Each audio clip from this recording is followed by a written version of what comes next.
I also had another tweet cooking. I still think this is the most realistic depiction of a panic attack ever caught on camera, and then the clip is me in the gulag accidentally spraying the SS logo is like, that could actually get like 50,000 likes. I should have had him. I just like... Dan, it's you and me against the world. Okay. I killed one. One is like kind of right here by orange, I think. Just camp in a corner. I'm coming to you. Got one. Got the other. Full tear. Last one's right here. Oh wait, you gotta. Did you get? Oh, on you, on top of you, on top of you. All right, Ryan. On down, drop down. I'm out of fucking. I had another one which was like, motherfuckers will actually cook you for ordering chicken teriyaki from a place called like Dragon Sushi, as if you just insulted the entire nation of Japan. I have eaten a lot of good sushi in my life. I've eaten a lot of shit sushi in my life. If I'm going to a restaurant that looks like it's not the best sushi restaurant, if they're serving you the little cellophane grass in the styrofoam container sushi, and I'm looking at the menu and I'm like, they don't even do the, you know, just the fish on rice, then I'm like, I'm getting the chicken teriyaki, but I can feel people like judging me. You're like, oh really? You must be a picky eater getting chicken teriyaki at the sushi restaurant. No, is my ass just want? I would rather eat like good sushi. I don't want to eat just like a tempura shrimp with like a bunch of mayonnaise shoved in a roll. So, yeah, sometimes it's okay. Don't get me wrong, but like, I think we could phrase it in a more positive way. Okay, I feel like what we could also say, instead of, we need to elevate chicken teriyaki in the public consciousness so it is no longer considered to be the thing that picky eaters get when they go to sushi restaurants. Sometimes it's a thing that you could just get if you go to a sushi restaurant and you look at the menu and all the rolls are called like the fucking hand grenade roll, and you're like, I don't want to eat this shit, just give me some chicken teriyaki. I'm not paying you $6.50 for a negatoro roll and then like another $7.25 for a yam tempura roll just to cobble together my own order. Just give me the chicken teriyaki. And I don't want the chicken teriyaki bento box. Give me more teriyaki, more chicken, more vegetables, more rice. I don't want 2 fucked up frozen gyoza that aren't properly cooked in the middle and the other one is like molten hot when you bite in. I don't want that, you said there's tempura, but there's 1 tempura shrimp and then like 8 pieces of fucking stale squash and pumpkin. I don't want that. I don't want the salad where you just grab the pre-made salad mix and then put like, I don't even know what it is, like julienne carrots on top of it. And I don't, sure as shit don't want 4 pieces of a California roll that the last person didn't eat, so you just moved it onto my plate, okay? Every time you order from a sushi restaurant, somebody who's never left their home state, so chicken teriyaki, really? You should try sushi, it's pretty good. Yeah, I've had sushi. I've had sushi in Vancouver, I've had sushi in Seoul, I've had sushi in Tokyo, I've had in Kyoto, Osaka. Meanwhile, you're, oh, really? This place in fucking Perth. You really gotta go to Dragon Sushi in Perth. Bro, you can't get the chicken teriyaki at Dragon Sushi in Gananoque, Ontario. This place goes crazy. Get something exotic like a spicy tuna roll. Ugh. Just fucking relax. Bro, you can't order a craft local beer at Yamamoto's Sushi in Brockville? Are you crazy? You have to go real authentic style and get a Sapporo. That's 4 times more expensive and half as good.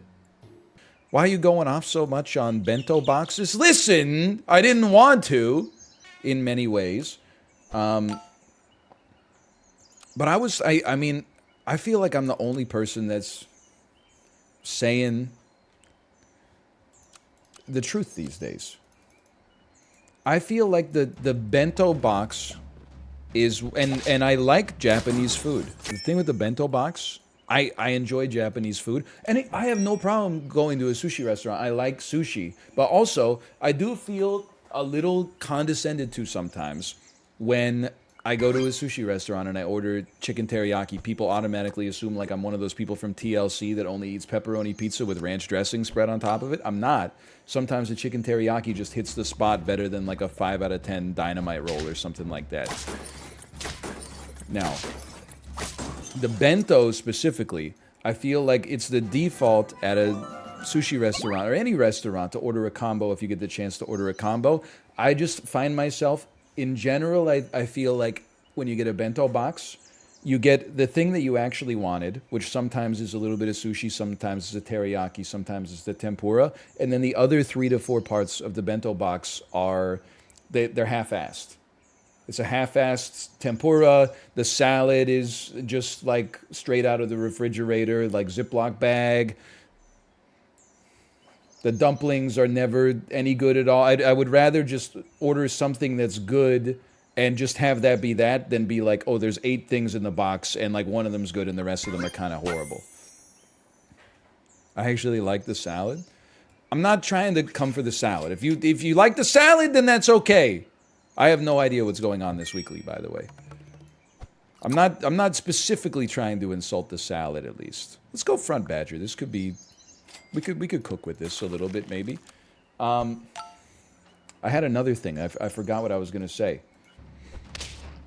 Forgot what I was gonna say, but it was important, and you did that to me. Is there context for YouTube people regarding the sushi? We ordered sushi in my hometown, and I got chicken teriyaki, and nobody said anything about it, but in my head I was like, they might. I know they're thinking it, at least. Oh, I remember what I was going to say. And again, people, they do not like my takes on Japanese foods regularly, so this is not atypical for me to get booed off of like the stage for saying something that I believe is true. But I'm going to be real with you.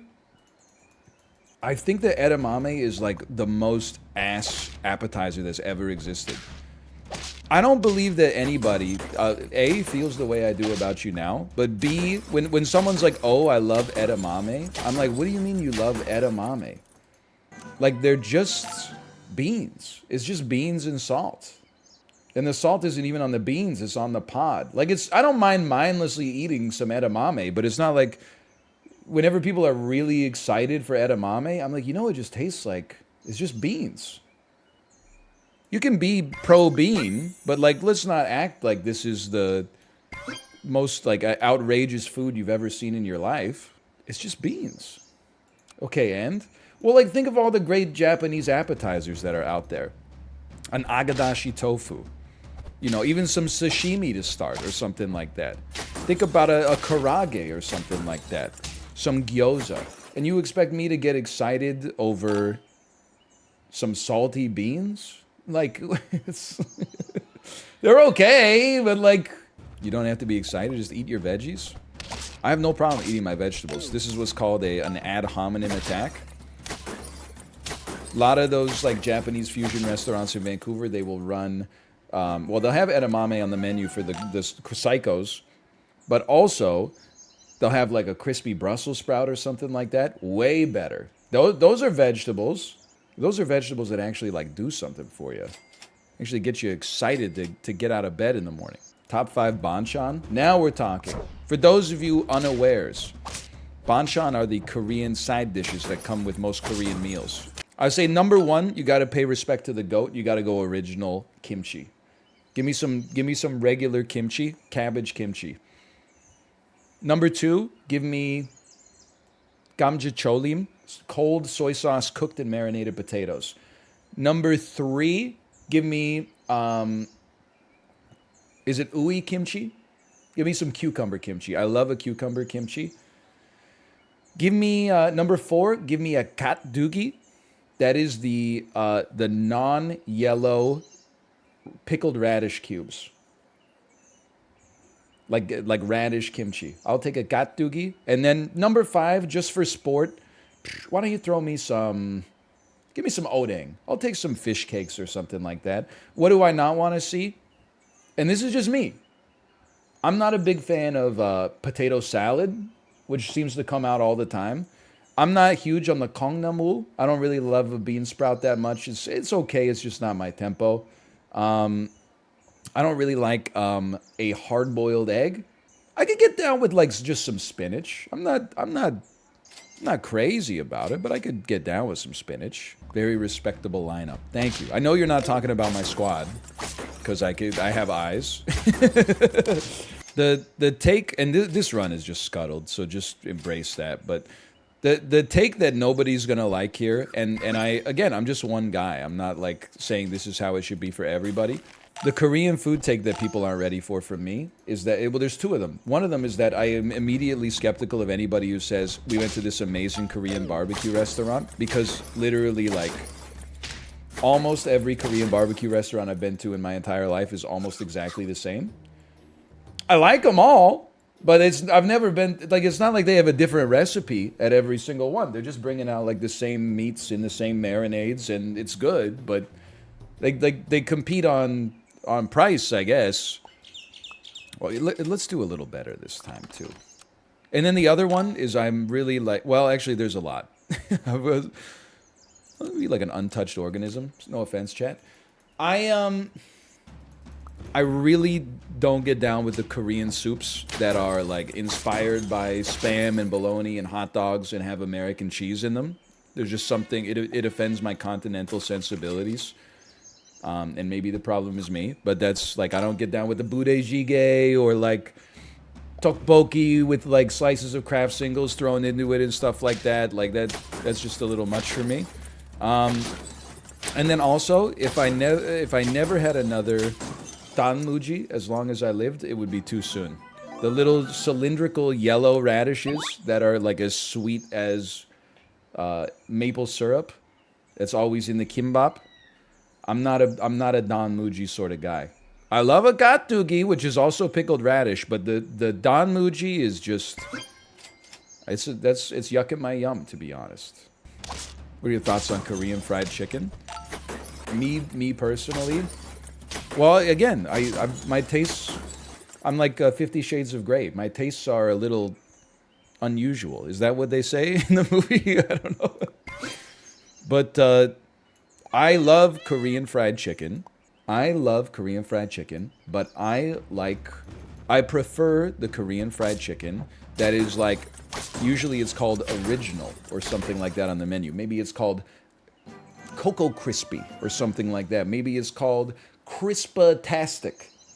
What I'm not, I much prefer that to like the ones that are like sweet and spicy, Spicezilla and stuff like that. The ones that are like super syrupy and that's like the sauce is it's just a little saucy for me sometimes. But I don't mind a soy garlic. I can get down with a soy garlic. I can get very down with a soy garlic now that I think about it. Maybe soy garlic's my favorite. You got me thinking about the soy garlic now. I also like it. I mean, it's super auto pets, so you know it's food related, like all day, every day. That's all we talk about. Although you wouldn't know it, even though I went away for a week. I've got no anecdotes except feeling like people judge me for ordering chicken teriyaki at a sushi restaurant. I kind of, and I'm putting myself at risk domestically here, just saying this, but I'm kind of the, I mean, are you actually going to go? I'm kind of the opinion that Korean food, be very careful with my phrasing, I personally think that it's a little overrated. And part of the reason for that is because it's usually rated very highly. A lot of people, especially as there's been like, it's come up in popularity in the past like 10, 15 years. A lot of people are like, it's my favorite food, which is fine. But like, there's some Korean foods that I greatly enjoy. And then there's some Korean foods that like I'm not that into. I don't give a crap about. Go ahead. Tteokbokki, man. I never want to eat it like in my entire life. I'm just over it. Give me a good soup or something like that. Give me a yukgaejang. Give me a, or there's lots, just to give me a hwaedabbap or something like that. It's just, you know, give me some. Oh, you got your own banana, you piece. It's fine because American food is overhyped in Korea. Excuse me, I'm not American, really. So I'm just gonna say be careful. It's just what I'm gonna say. I'm not. I'm Canadian. I don't know if Canadians have a food that has made it to South Korea yet. On the other hand, I enjoy Japanese food more, but again, because apparently I always have to be like just a little bit different. I don't really. Fair enough. I'm not really talking about sushi most of the time when I say that. I love, you know, restaurant ramen. If you gave me like my ideal food to buy at a restaurant, it might be good ramen. I love Japanese curry. Yakitori. Yakitori's so good. So needlessly expensive and so good. By the way, someone in chat said I got chicken teriyaki for lunch. Thanks for the inspiration. I guess I'm not trying to come for all the Midwestern, you know, suburban sushi restaurants that all do Korean food, Thai food, Chinese food, and also hot dogs and hamburgers and a slice of pepperoni pizza for the picky eaters. I'm not trying to insult all those restaurants. There's no need. The reviews speak for themselves.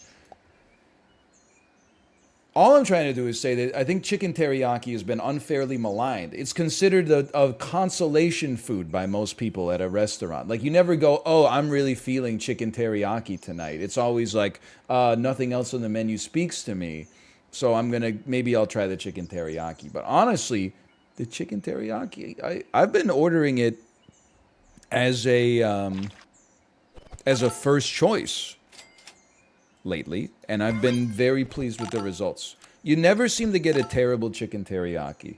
You get some that are goated. You get some that are like, you know, mid, I guess as the kids say these days. And then you get some that really bring the heat. There's a lot of chicken teriyakis where when I'm eating them, I'm like, I'm definitely preferring this to sushi. Is orange chicken the most, why would I do it in this order? Is orange chicken the most Caucasian thing you can order at an Asian restaurant? Bro, no. It's orange. The most Caucasian thing you can order at a restaurant would be like Caucasian chicken.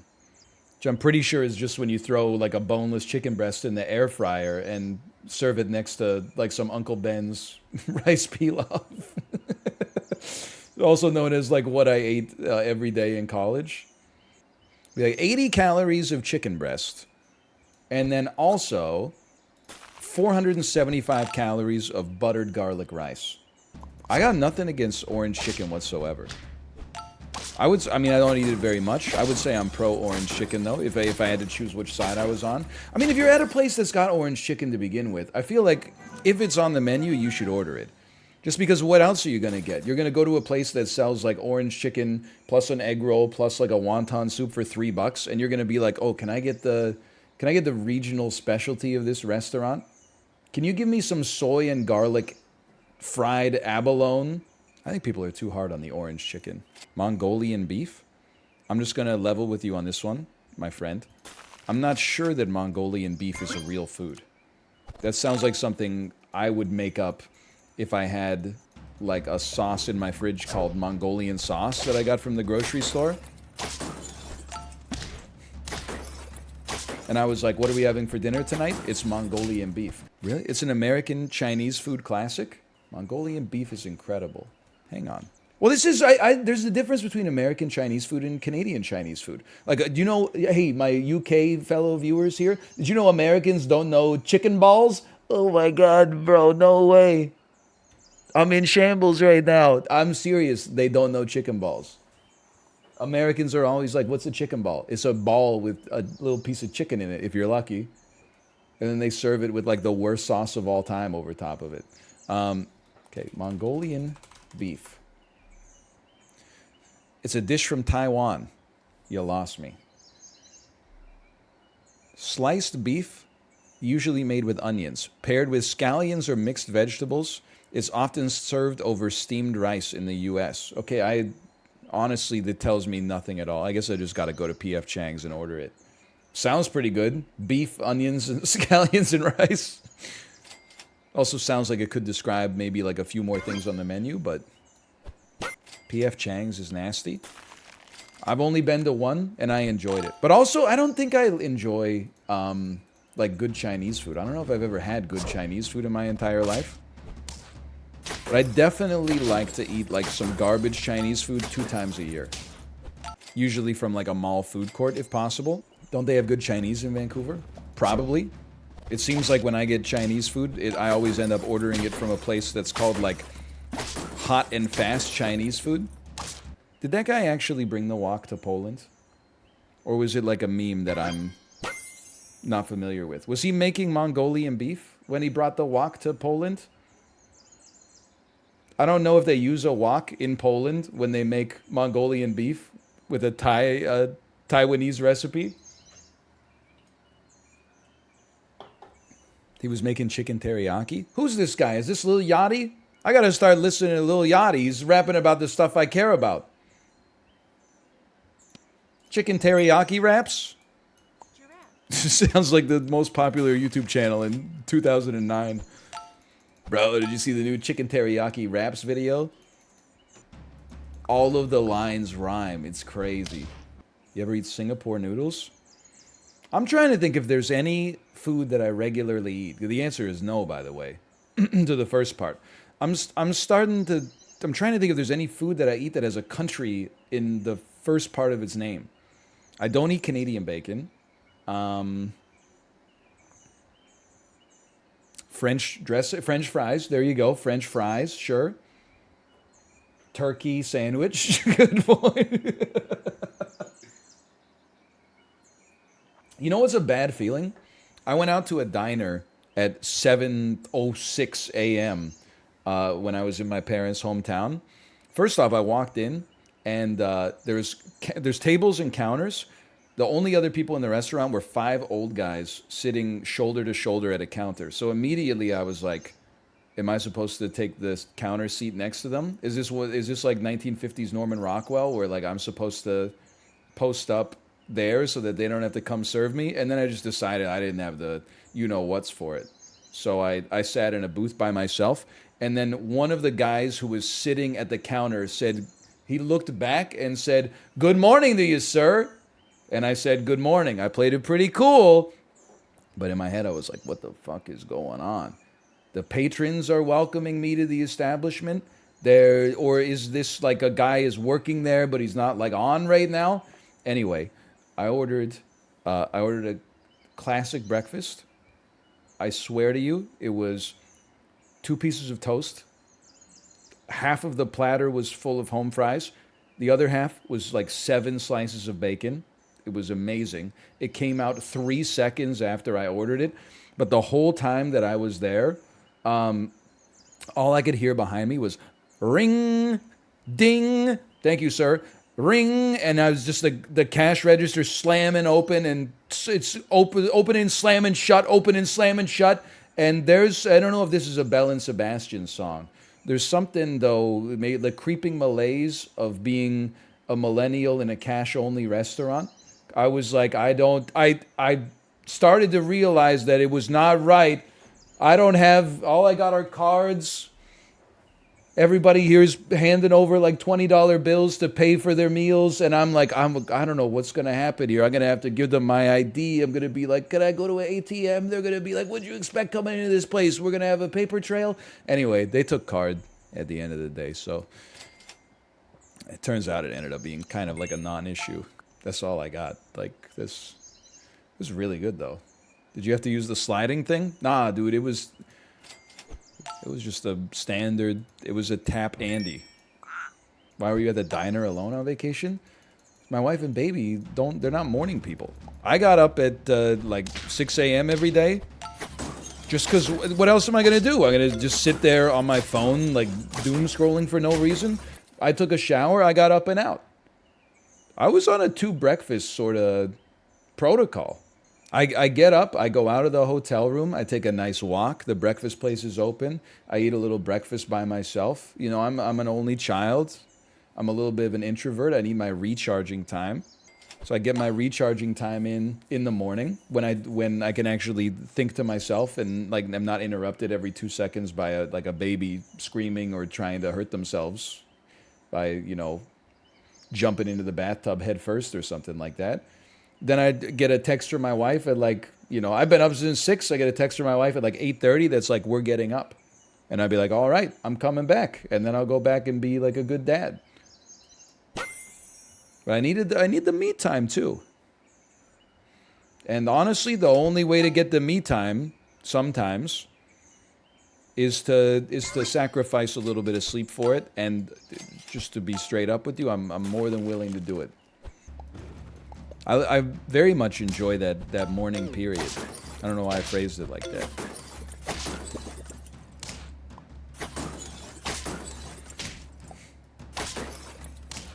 If you prefer the sleep, that's fine. I also go to bed at a normal time. I guess if anything, I'm sacrificing Netflix. I've been on the 8th episode of Beef for like a week and a half now. Okay, this one's going to 10. We got it. You're gone. You're in. And you're going to start to get fed. Been enjoying Beef. I don't know if my wife finished it, but she did watch like 7 episodes on the plane yesterday. She said, "Do you like this show?" And I said, "Yeah, I've been enjoying it." And she said, "Why?" And I was like, you know, oh, I think... Listen, I'm not going to regale you with all the stuff that I made up on the spot, okay? But she said, like, everybody on the show is a bad person. And I was like, you know what? She's got me there. Pretty much everybody on the show is not a good person. But that's what makes it... that's what makes it entertaining. 1 HP and you took the slowest scaler in the pack? Yeah, but it's going to 10. Here it comes. Also, they play Machine Head by Blur in one of the episodes.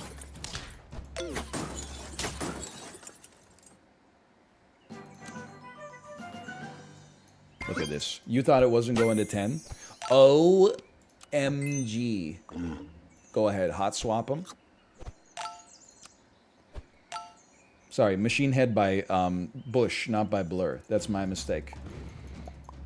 I hope you enjoyed it. If you did, click the like button. It helps out a great deal. Of course, subscribe if you want to see more in the future. For now, thanks for watching, and I will see you next time. See ya!